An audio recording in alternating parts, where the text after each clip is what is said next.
صباح الخير.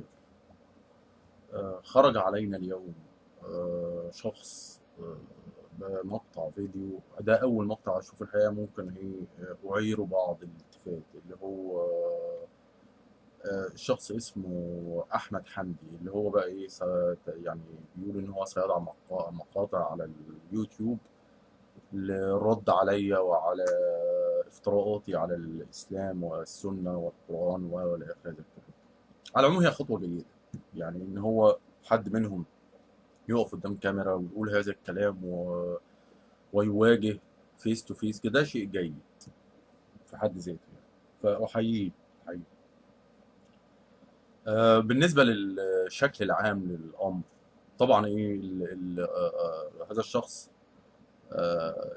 غير ملتحي، ودي نقطة إيجابية. لا يرتدي كيس زبالة أبيض أو ما يسمونه بالجلباب أو السروال أو الوات ايفر. يرتدي ساعة في يده اليسرى كما أفعل أنا. يضع بعض التصاوير على الحائط، وهو شيء مخالف للسنة، بس ده يوحي إن هو إنسان متفتح يعيش في دولة غربية وممكن الحديث معه. يعني وأنا أعتقد إن هو أحد ضحايا عملية غسيل الدماغ التي تمت في الفترة اللي هو نشأ فيها في مصر. ده بالنسبة للمورفولوجي، الشكل العام.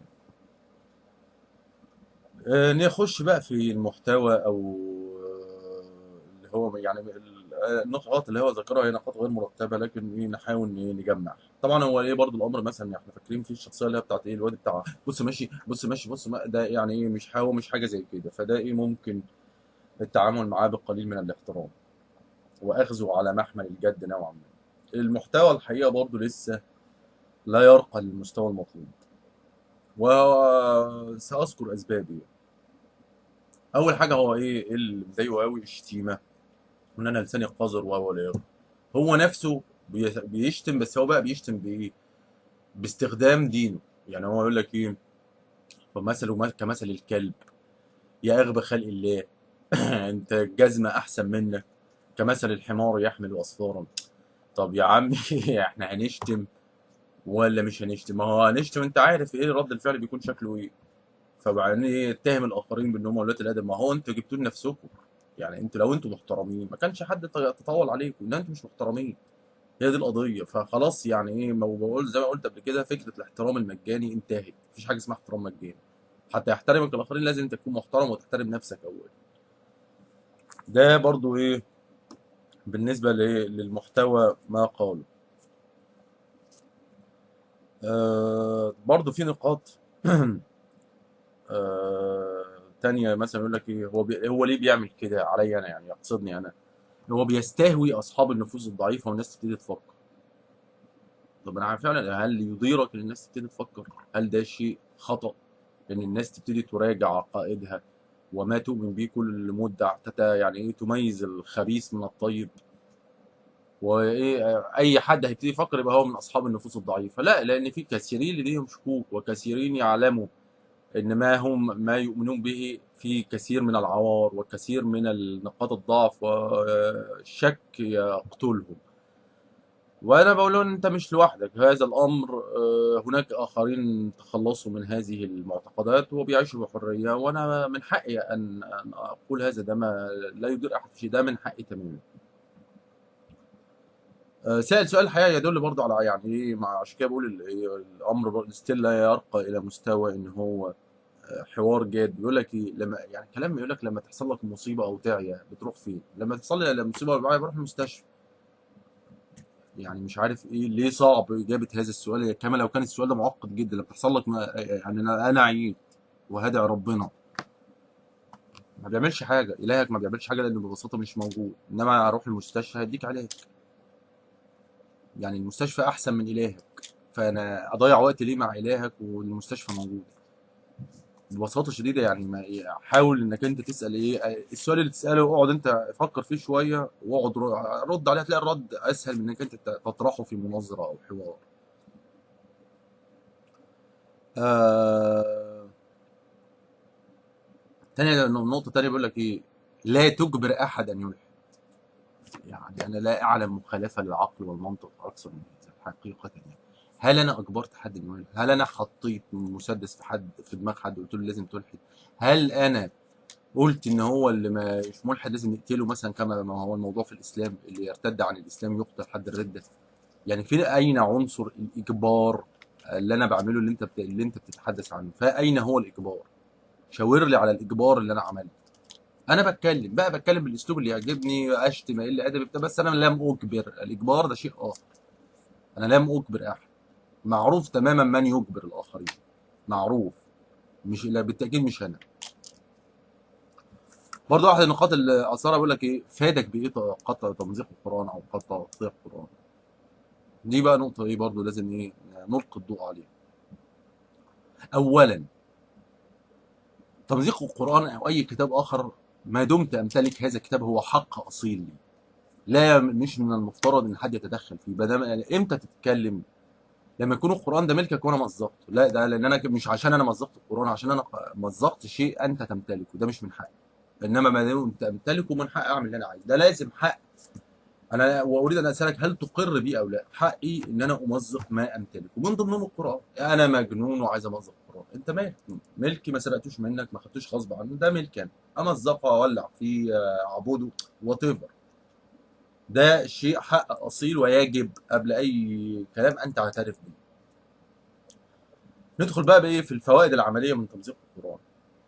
يا عزيزي الفاضل، هناك كثير من المسلمين معتقدين ان يعني القران ده كتاب اللي هو يقول لك ان نحن نزلنا عليه الذكر، زي ما انت بتقول كده عليه الذكر وان له لحافظون والكلام ده. ومعتقد اللي هيمزق القران ده بقى هتحصل له مصيبه، او سيحدث فيه شيء، او صاعقه ستضربه من السماء، شيء كارثي سيحدث له. انا بثبت لهم بالتجربه العمليه ان الكلام ده غير حقيقي. ان ممكن ان تمزق قران والف قران ولا يحدث لك اي شيء، وان هذه اوهام في ذهنك. هتقول لي ان الكلام اللي بتقوله ده غلط وما فيش اي شيء يدل على اللي انت بتقوله، لا حديث. انا لا يهمني ايه اللي بيدل، انا يهمني ما هو في ذهن العامه. في ذهن العامه هذه الامور. اديك حادثه بسيطه مثلا جدا بيتاجر بها الاخوان المسلمين. يقول لك ايه، هناك شخصيه اللي هي كانت يعني بيدعوا انها كانت بتعذبه في سجن الحرب، اسمه حمزه البسيوني. يقول لك حمزه البسيوني ده مزق القران امامه وحاجه زي كده. يقول لك بقى ايه نهايه حمزه البسيوني بقى؟ مش عارف مات على الطريق مصر اسكندريه الصحراوي ولا الزراعي، ومش عارف عربيه مملوءه باسياخ الحديد دخلت في جسده قصه يعني ايه ان اللي يمزق القران ستحدث له كارثه زي حمزه البسيوني. فانا بثبت بالتجربه العمليه الكلام ده غير حقيقي. في غلط في هذه التجربه عمليه، زي ما انت تجربه، زي ما تخش المعمل تعمل تجربه، دي تجربه برضو ايه عمليه بنثبت بيها ان الكلام ده غير صحيح وغير حقيقي، وان تمزيق القران مثل تمزيق اي شيء اخر لا يجلب ده ضرا ولا نفعا. وعندك قلت المثال، عندك ابراهيم الذي كسر اصنام قومه، هو ليه عمل كده؟ طب ما انا بقتدي، لو انت مقر بهذا الفعل انا بقتدي برضه بقى ايه بتاسى بابراهيم الخليل. ماذا يضيرك في هذا؟ وكما قال للبيت رب يحميه، للقرآن رب يحميه. إذا كان لهذا القرآن رب فده هو يتصرف معايا. يعني مش عارف إيه دخل، ما دخل العبيد يعني بكتاب الله؟ ما يسيبوه، سيبوا إلههم يتصرف. ده بالنسبة لمعظم النقاط. يعني بقى الكلام بيقول لك إيه، هجيب لك حاجات تحصرك من القرآن، مش عارف الإنجيل والتوراة. يعني إزاي هيحصرني يعني يا عم؟ ما أنا عارف البلاوي دي إيه اللي هيحصرني فيها يعني؟ بيقول لك اقرا التاريخ، اقرا المنطق. طيب يعني التاريخ ده اقراه في كتاب ايه اللي انت عايزني اقرا منه التاريخ؟ ولا هو في كتاب اسمه التاريخ انا هقعد اقراه؟ يعني ايه اقرا التاريخ؟ ويعني ايه اقرا المنطق برضه من نفس يعني في كتاب اسمه المنطق ولا كتاب محدد ولا ايه بقى؟ انت عايز ايه بالظبط؟ ده بالنسبه يعني للمحتوى. وبعدين في الاخر دخل في قصه بقى، يقول لك يوسف واليهود ودخلوا مصر وطلعوا وربنا وارض الميعاد، وبيحكي عن قصه انا لا معترف بيها ولا مقر بيها. يا سيدي الفاضل انت رجل مصري، وهذه الامور يعني لا اساسها تاريخي لها على الاطلاق. وحتى مش يعني تعسفا مني، اصحاب المصلحه في هذا الامر اقروا واعترفوا بان هذه الامور كلها مختلقه. فمش ده لسه عمال يقول لي يوسف وخرج ومصر ويهود. فيعني ما عشان كده بقول ايه، يعني هو افضل حالا من الجدع بتاع بص ماشي بص ماشي، بس ايه يعني حاول ايه انك انت ده زي ما قلت كده ايه، لا تلزم محاورك اولا الا بما الزم نفسه بها. هذا الكلام لا يلزمني في اي شيء.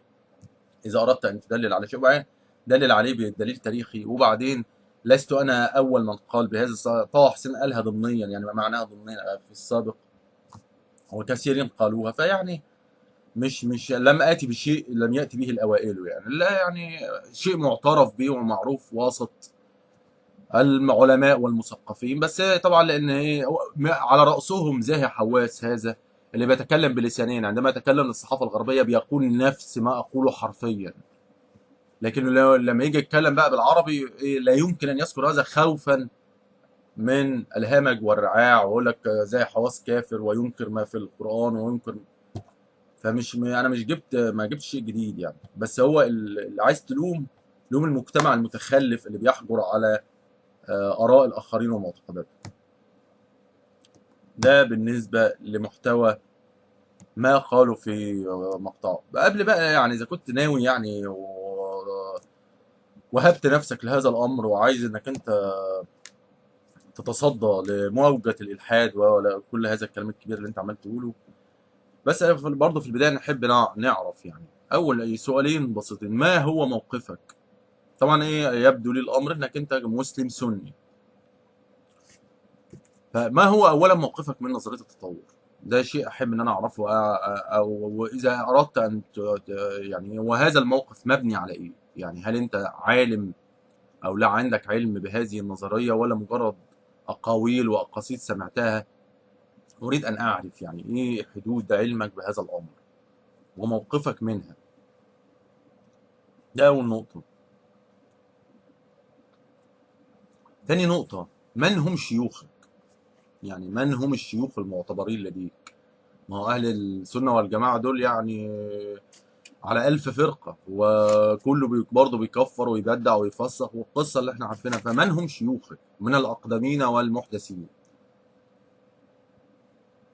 ويهمني أكثر حقيقة المعاصرين، الشيوخ المعاصرين. يعني مثلا هل شيوخك هم الحويني وحسان ويعقوب وباقي الشلة، ولا شيوخ مثلا عمرو خالد ومصطفى حسني وباقي الشلة ديت، ولا مثلا شلة عدنان إبراهيم؟ ولا من هم شيوخك ومن هم المعتبرين لديك؟ حتى أعلم أنت من أي اتجاه. دي شيء مهم إنك ما تقوليش أنا من الإسلام والسنة مع من القرآن ولا لأن في ألف اتجاه. ما هو الشيعي بيقول لك انا مؤمن بالقران والرسول وآل البيت، كل واحد معتقد ان هو الصح. اريد ان اعلم حقيقه من هم شيوخك المعتبرين لديك، عشان برضو احتج عليك بيهم. ولا انت مالكش شيوخ خالص، مالكش كبير؟ ما ده برضو يعني شيء لازم نعرفه. لو انت مالكش كبير وانت كونت جماعه مع نفسك، ده بقى شيء اخر. يبقى المناظره ليك حقيقه لا معنى، لا معنى لها، لانك انت ساحتج عليك. لا اولا لا اصلا احتاج عليك بشيء، ثانيا حتى لو انا آه، جبت لك حجه وانت ما ردتش عليها، طب انت ما عرفتش ترد، ده سيكون حجه على من يقول لك احنا ما نعرفوش، ده مالناش دعوه بيه. وستجد من يفسقك ويبدعك ويكفرك، والايام بيننا. فده شيء لازم يعني تعبر عن تقوله وتوضحه. وبرضه بقى اذا كنت انت قررت يعني خوض تلك المهمه، فيعني اشياء بسيطه جدا مثلا لازم ترد عليها من البدايه اذا حبيت ترد. يعني ايه هو موقفك من العنف؟ وانا كنت حطيت مقطع قبل كده اسمه هل العنف ظاهره استثنائيه في الاسلام؟ اعتقد ان ده عنوان صحيح للمقطع. ايه موقفك من العنف؟ موقفك ما تجيبليش قصص الهنود الحمر والاباده وهتلر وستالين. انا بتكلم عن الاسلام. ما هو موقفك من كل تلك التنظيمات والجماعات التي سممت حياتنا الى الان؟ ايه موقفك منها؟ ايه موقفك من كل الاحداث دي؟ وليه الاسلام ده بيطلع الجماعات دي؟ يعني ايه النهارده يكاد يكون هناك احتكار النهارده من جانب الاسلام لتلك التنظيمات المجرمه. ليه؟ ومثال بسيط جدا برضو، ولا اعتقد انك انت ممكن تشكك في ايمانهم او شيء من هذا القبيل. مثلا مجموعه البلهاء التي ظهرت لنا على التلفزيون بيهدروا دمي. هذا الرجل المعتوه اللي اسمه عبد الله بقف وصاحبه من السفهاء ذكروا قصه، يعني فضحوا انفسهم بانفسهم. اللي هي قصه يقول لك رجل اعمى وقتل جاريه لانها تسب رسول الله.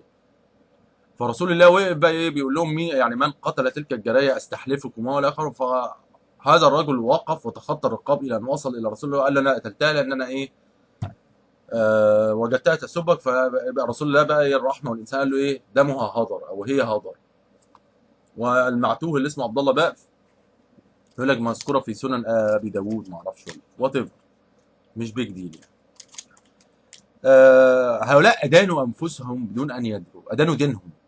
يعني النهارده واحده وجدت مقتوله وقاتلها بيقول انا قتلتها والسبب قتلها انها تسب رسول الله. ومن ادرى رسول الله ان الراجل ده بيقول الحق؟ ما جاز كان عايز يغتصبها وهي اعترضت فقتلها. من ادرى؟ وهيقول لي ده رسول الله وعارف. طب ما لو رسول الله عارف كان عارف اساسا مين اللي قتلها. يعني اصبح النهارده على المشاعر انت ايه واحد يقتل واحد ليه يا عم قتلته اصلا هو كان بيسب رسول الله يبقى دمه هدر. هل هذا دين ام مبغى؟ هل هذا دين ام مبغى؟ وبعدين يعني رأيها سيف رسول جايز رسول الله عمل معاها دقة نقص ما كان عايز يغتصبها مثلا رسول الله وينط عليها حصلت يعني ما الرجل له باع طويل في هذا المجال فمتضايقه منه من نفسنا بتسبه. ان شخص يسب شخص الجزاء يكون القتل.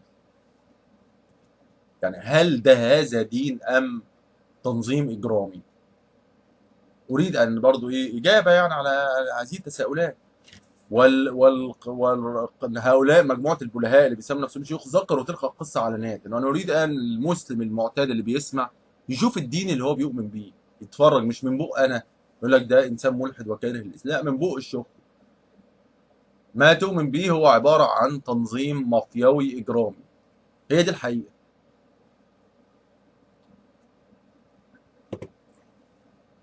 برضه من احد النقاط اللي المفروض تجاوب عليها ايه موقفك من حد الرد؟ يعني هل تؤمن مثلا ان شخص يترك الاسلام هو تركه بقى اقتناعا حد اغراب المال وات ايفر، مش دي القضيه، هو دماغه عايز يسيب الاسلام، هل تؤمن بقتله؟ ما تقوليش بقى استتابه وما ده عبث، هو عايز يسيب الاسلام انت مالك؟ فهو لازم ترد عن مساله حد الرد، نشوف يعني ايه فكرك في هذا الاتجاه وايه تاثير فكرك. ما انت ممكن يكون واحد مثلا يؤمن بحد الرد وبعدين طب انا استفدت ايه؟ انا عايزين نتكلم عن الراي الشائع بين المسلمين اليوم. يعني فكرك اذا كنت حتى انت من اصحابنا بتقول ان ما فيش في الاسلام حد رده، هناك ملايين غيرك بيؤمنوا ان في حد رده ومش مجرد ايمان، ده الامر نفذ فعلا في الواقع. فانت لازم تجيب على هذه التساؤلات. ف ارجو ان احنا لا ندخل في المهاترات. انا يعني برضو ايه حاولت ايه بدل يعني الظاهر عليك انك انت ايه بتحاول الالتزام بحد ادنى من الادب، فانا مش عايز اقل ادبي دلوقتي انتظارا لما ستاتي به. لكن حاول ايه يعني ايه تاثر في كلام اللي ايه كمثل الكلب ومثل الحمار وكالأنعام بل أضل سبيلا وهذا الغبي وعقله جزمة وبتاع، لأن مو أنت تعلم تماما أنا ممكن أرد إزاي وأعمل إيه. فحاول تحفظ ما هتعمل لي إيه، هتقطع مثلا كتاب في أصل الأنواع ريتشارد تشارلز داروين، يعني أنت تعلم تماما ممكن كيف يمكن أن أجعل الدم يتجمد في عروقه، فأنت الخاسر. فلا تخوض كثيرا في تلك المهاترات حتى لا تسمع وترى ما يسيئك. ده رسالتي ليك. سلام.